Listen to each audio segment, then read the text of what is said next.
Asia Siowo! Witajcie! Dziś pokażę Wam, jak zrobić dekorację z kwiatów na stół.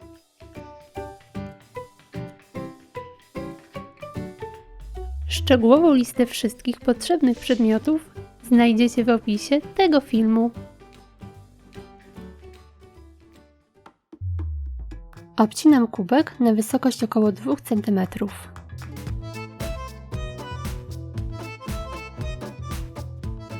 Maskuję taśmą florystyczną.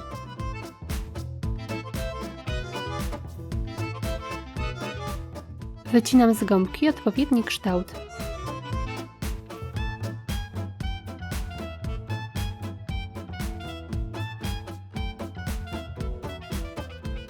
Umieszczam gąbkę w kubku. Z ramki na zdjęcia usuwam środek.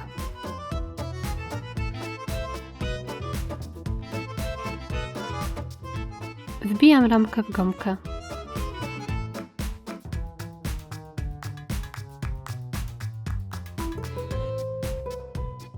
Zabezpieczam taśmą.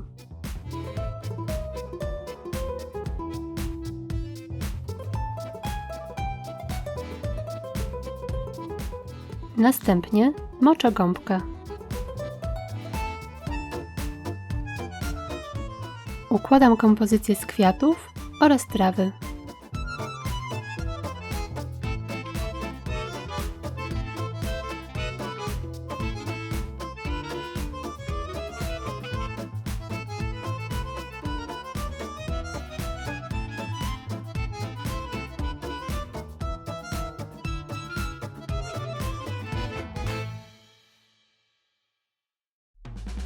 I gotowe! Taka dekoracja świetnie nadaje się na przykład na stoły weselne, czy po prostu do jadalni.